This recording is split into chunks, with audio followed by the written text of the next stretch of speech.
Can't you hear the thunder? I said you better run, you better take cover.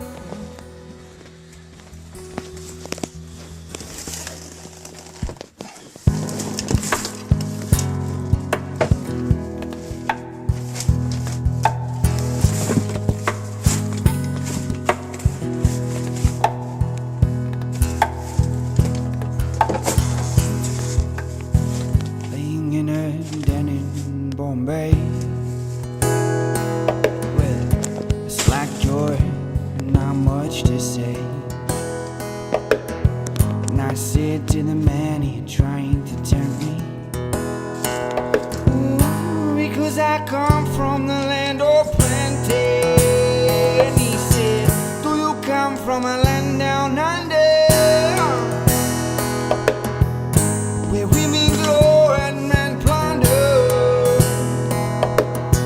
Can't you hear the thunder? I said you better run, you better take cover.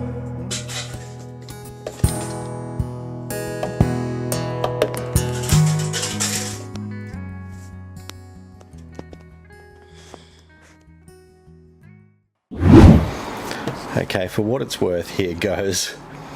This isn't a natural place for me, but it might be entertaining, and I hope at the end of it that perhaps my son Dominic might be able to take something away from it as well when he watches it in a few years.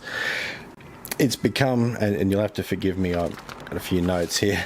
It's become apparent to me over the years that I've lived a somewhat extraordinary life and a vastly different lived experience to what most people have.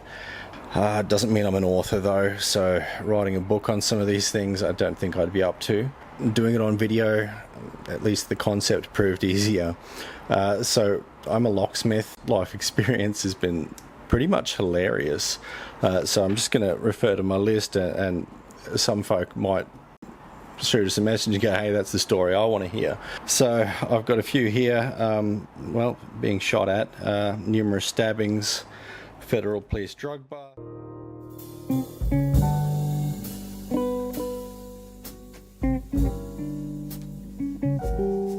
A few minutes later. With an imam, actually, so that was interesting as well. But it's basically what I do is I have a unique cross-section of the community here in a city, and I see a lot of different people, and I'm a naturally curious person, so I'll ask people about their experiences, and some of them are just mind-boggling. And it does make me sad that a lot of these experiences do get lost to time when there's so much to gain from it. So I was hoping that maybe I might record a few of these rather than having to pen something. For today, we're just going to start off light.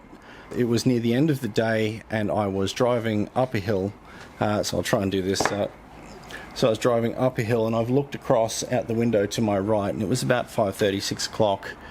And there was this young Indian chap pushing a small car up the slope, and it looked quite hard, so I quickly yanked on the brake and jumped out and started pushing. I ran past one house, and there was a Chinese couple. I think they were watering their front yard, and they must have been, and by a guess only, so don't lynch me on this, they would have been maybe late 50s, early 60s. So there was a young chap, Indian chap, in the car. He looked all of 21. They were having engine problems. Another chap at the back, about the same age, maybe a fraction older, pushing. And I've got to tell you, I am not the fittest of specimens. So in this case, I think my enthusiasm well and truly overrode my ability, a theme of my life. And then all of a sudden it got easier, and I looked across just as I was just about knackered, and it was this mature-age Chinese gentleman and his wife. And thank heavens we only needed to push it about another half a block. We got it up there, so there was 4 of us doing it. And the English was a bit halting on both sides. There was lots of thank yous. But as this chap and his wife walked back towards the house, and I still had the car running on the side of the road with the park brake on and the hazards, he turned to me and he goes, "You good man." And I'm not going to indulge my narcissistic side on this, but he said, "You good man. You help, we can help. We all human.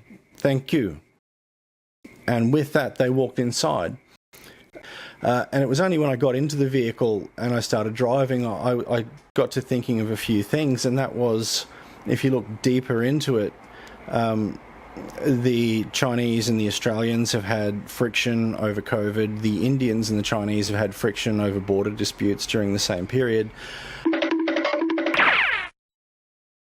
There are a lot of reasons in life to dislike someone, but at the end of the day, we're all just the same. And I think that's what this chap was trying to say. It wasn't "you're a good man," it was "good on ya." Like, that showed that any of us can do it, and he and his wife chipped in, and it was a nice thing to do.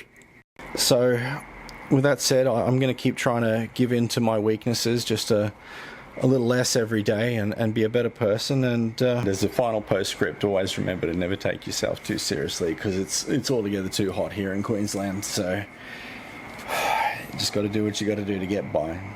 Stay true.